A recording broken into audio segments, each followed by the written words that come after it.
Ya, di sini saya sebagai pemateri yaitu bernama Iqbal Fauzi Akbar dengan mata kuliah Studi Kelayakan Bisnis yang diampu oleh Dr. Insinyur Uus Muhammad Darul Fadil SE MM di program studi manajemen Fakultas Bisnis maksudnya Fakultas Ekonomi dan Bisnis.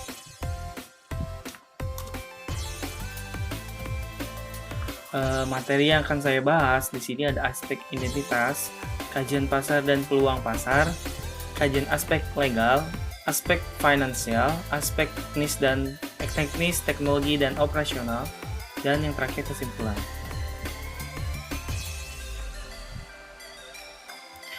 Di aspek identitas terdiri dari profil perusahaan, aspek manajemen, dan logo. Untuk profil perusahaan di sini ada nama perusahaan yaitu GoLive. Dan yang kedua di sini ada jenis usaha dan kegiatan usaha. Jenisnya itu jasa pengembangan game dan kegiatannya yaitu di sini jasa pengembangan game atau developer.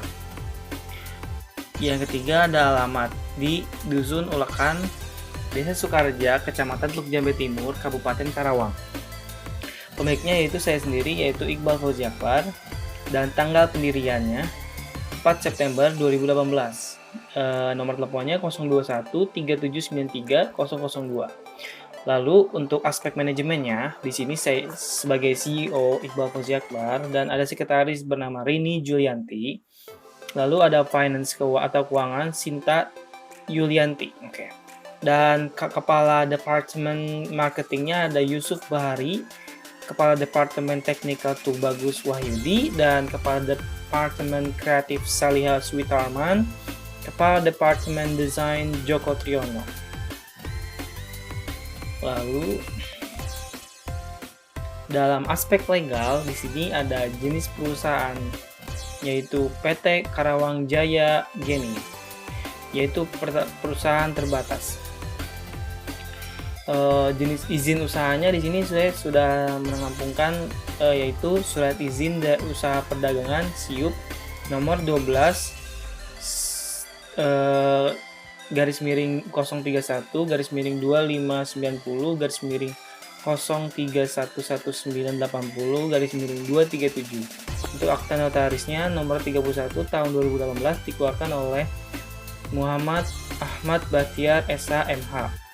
Izin gangguan HO nomor 98 garis miring 31 garis miring 229 garis miring 09 garis miring 68135 2018. Modal dasarnya yaitu sebesar $233.600 atau setara dengan 3 miliar rupiah. Untuk modal awalnya sendiri $150.000 atau setara dengan 2.250.000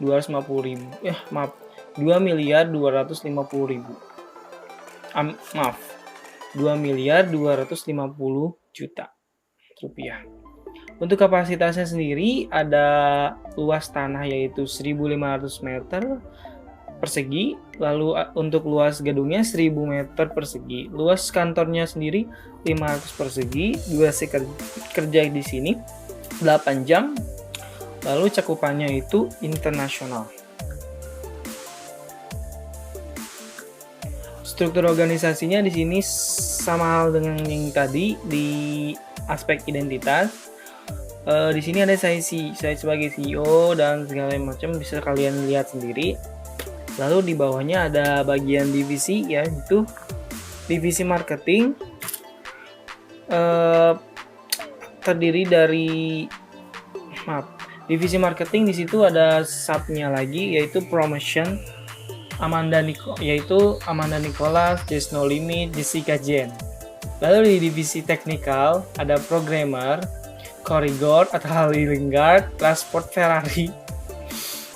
Lalu untuk divisi kreatif ada Karin Norvilda, Alexander, Ria Ricis. Untuk divisi desain yaitu game designer yaitu Febri Haryadi, Messi Cecilia, dan Christina Ronilda.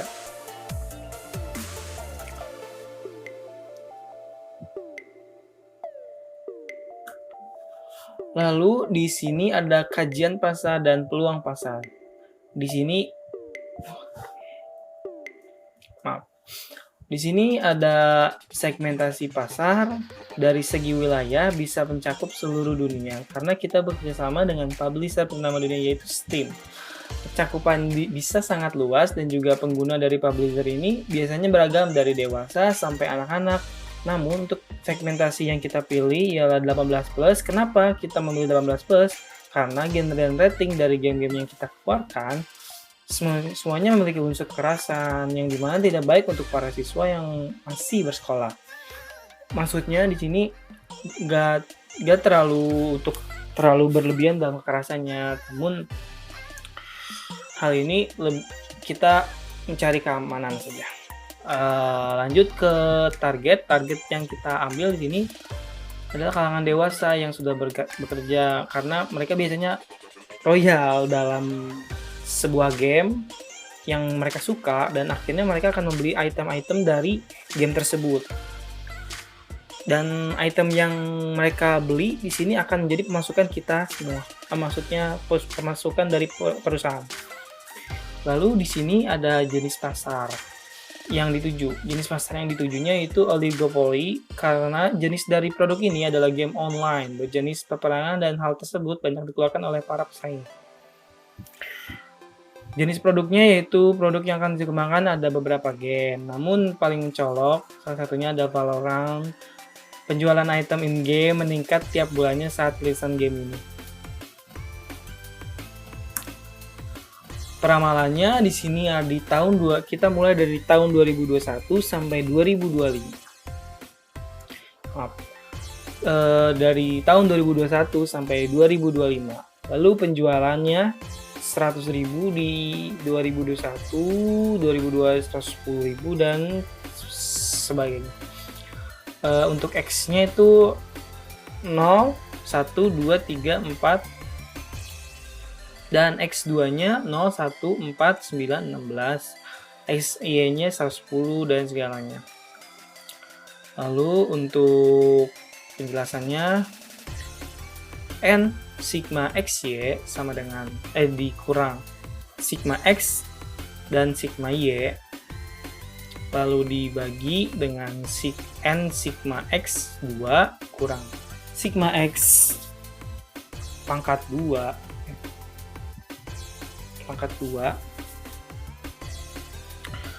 sama dengan, bisa kalian lihat sendiri di sini.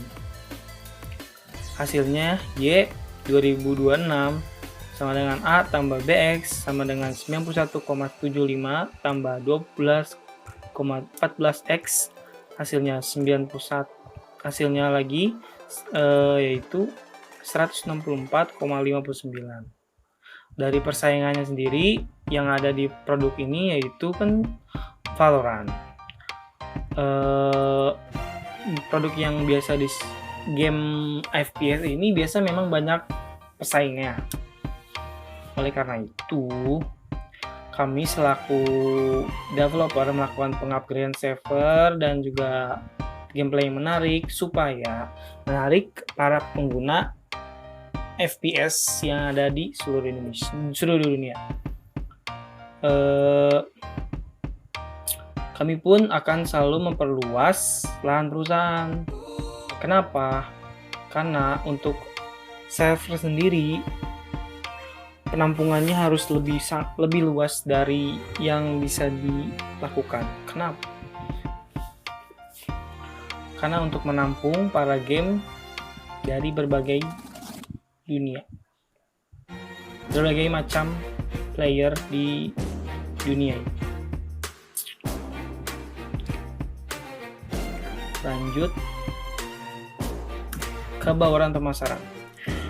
Produk di sini ada di bawah pemasaran ada produk, harga, promosi, dan lokasi. Produknya itu Go Live ini mengembangkan game-game baik online maupun offline.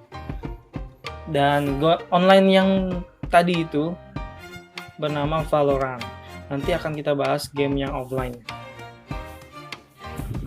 Tujuannya untuk meningkatkan ketangkasan kita dalam beraktivitas dan juga sebagai refreshing dalam suntuknya pekerjaan saat beranda di kantor dan di pekerjaan. Lalu, untuk game offline-nya sendiri yang paling mencolok di perusahaan kita yaitu Bully.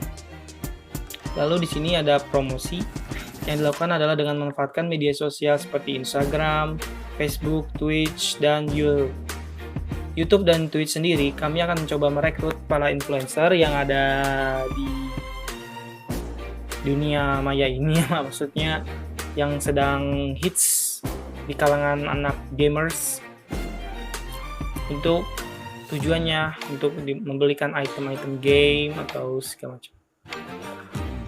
Harganya di sini kami mengambil dari labanya yaitu 20% dari total biaya operasional yang kita buat. Nanti saya akan menjelaskan, yaitu 2.320.788.000. Dari labanya sendiri 20% itu 464.157.600. Di sini bisa dihitung lagi dari harga jualnya dan ketemu 27.820.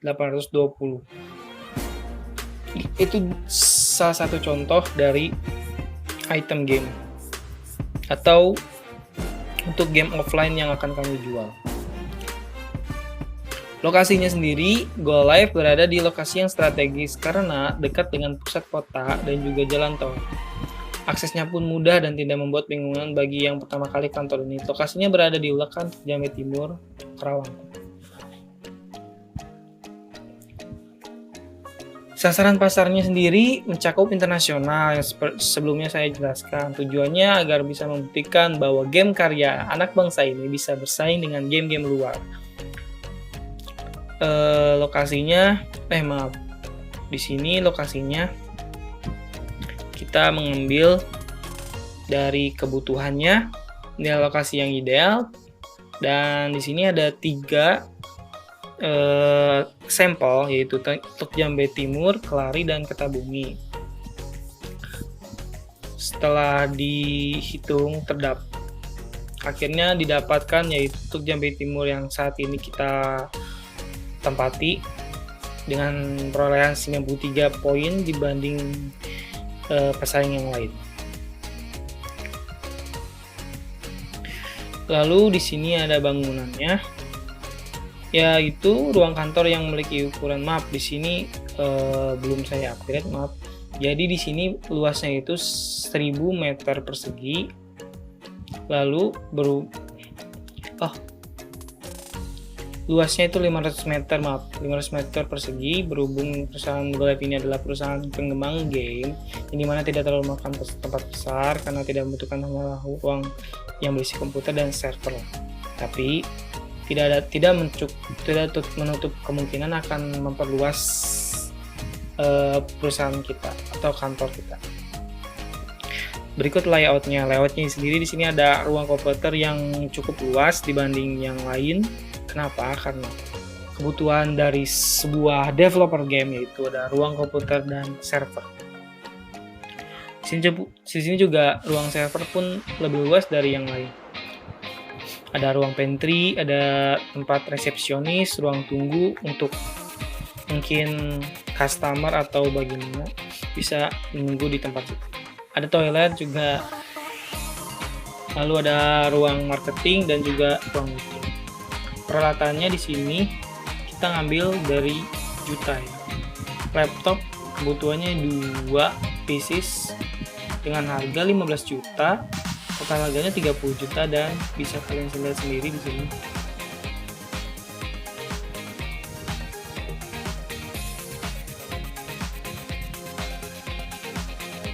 Lalu bahan bakunya di sini ada Office 2019 Home and Business. Kebutuhannya yaitu 2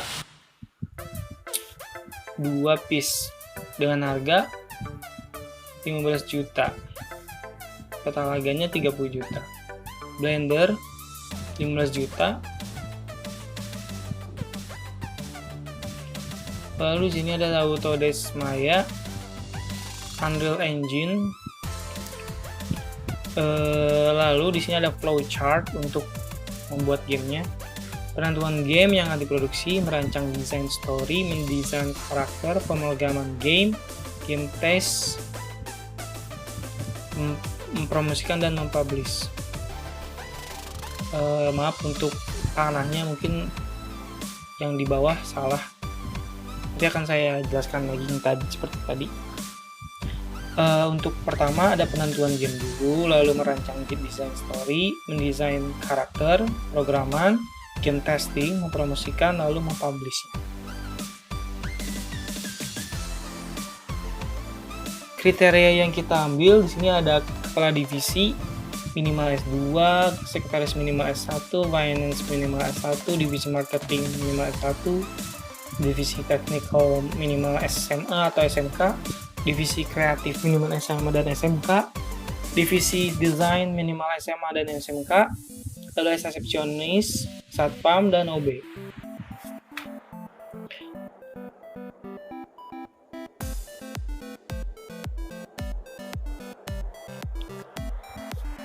Untuk aspek finansialnya,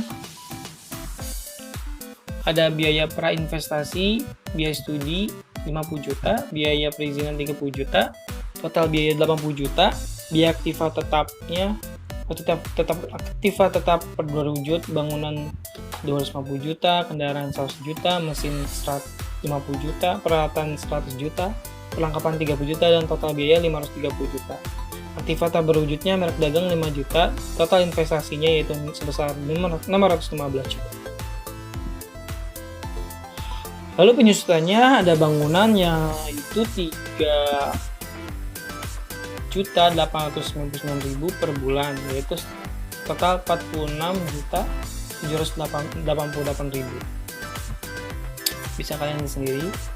Lalu di sini ada biaya operasional. Nah, di sini biaya operasional yang sudah saya hitung dan menghasilkan 2.320.788.000 di situ adalah sebagai acuan laba. Acuan sebagai harga jual nanti. Lalu cash flow kebutuhan investasi 2 miliar, modal pinjaman 400, bunga bank 99 juta. Di sini ada estimasi laba rugi. Ya, bisa kalian lihat sendiri di sini. Lalu ada tabel kas selama umur ekonomisnya.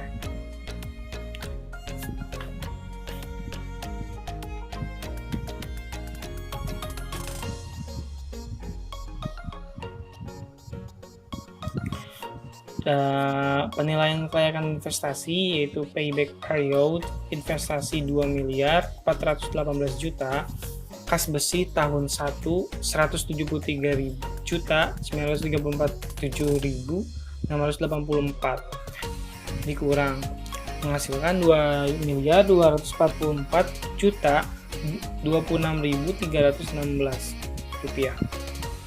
Profit tahun kedua sebesar 2 miliar 669 juta 90.000 dengan dana yang dibutuhkan untuk menutupi kekurangan investasi sebesar 2 miliar 244 juta 26.316 rupiah. Ini berarti waktu yang diperlukan untuk memperoleh dana sebesar 2 miliar dalam tahun kedua adalah menghasilkan 10,8 atau sama dengan 10 bulan atau kurang dari 5 tahun. Dengan demikian, maka payback period dari investasi yang diusulkan itu adalah 1 tahun 10 bulan. Maka investasi diterima. Dari ARR total IET dibagi umur ekonomis menghasilkan 93% ARR. NBV jika kas bersih tiap tahun berbeda. Nah, di sini ada tahun, IET, penyusutan, kas bersih prosit, DF 20%, PV kas bersih. PV kas bersih sudah didapatkan yaitu sebesar 6.139.092.599 rupiah. Lalu dikurang PV investasi yang telah dihitung tadi sebesar 2.418 juta. menghasilkan 3.721.509 rupiah. Hasil perhitungan di atas menunjukkan bahwa atas dasar rate of return yang diinginkan dari PV, yaitu profitnya lebih besar dari PV investasi, yang berarti NPV-nya positif dan diterima atau dikatakan layak. Di sini ada IRR. Total IR dibagi pemenuhan ekonomis menghasilkan 2.263.464.537 rupiah. Perkiraan PP-nya dibagi 2.418.000.000 menghasilkan 1,06827. Dalam tabel A2 tahun ke-5, ketahui yang terdekat dengan 1,06827 ini adalah 0,909, adalah 10%. Secara subjektif, diskon dikurangi 2% menjadi 8%, sehingga NPV-nya dapat dilihat dalam tabel berikut. Di sini menghasilkan PV profit-nya 9.076.340 rupiah. Lalu PV investasinya 2.418.000 rupiah. Yang di sini ada 8.528.664 rupiah. Untuk PV investasinya 2.418.000. NPV-nya 6.658.340 rupiah. Lalu PV profit yang sebelahnya 6.110.064 rupiah. Selisih bunga, selisih PV profit dan selisih dengan PV investasi. Bisa kalian lihat dulu. Lalu di sini di bawahnya ada 6 miliar dari hasil tersebut dibagi lalu dikali 1% menghasilkan 120,0,3%.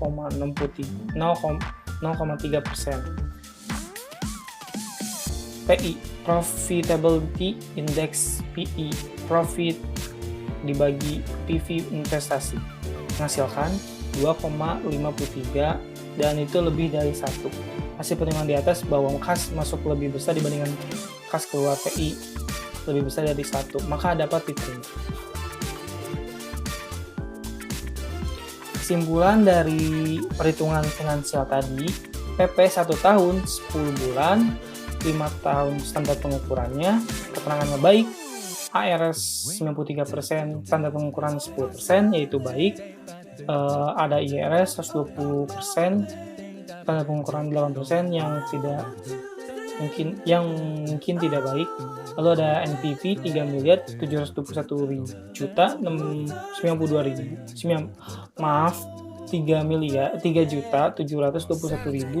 rupiah yang standar pengukurannya 3.500.000 yang dicat di mana itu adalah baik.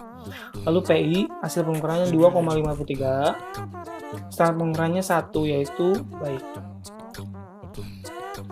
Untuk kesimpulan dari semua materi yang dibahas, yaitu perusahaan Blogo Life ini hampir menyentuh sangat layak. Untuk segi dan bukan sangat layak lagi, sangat layak.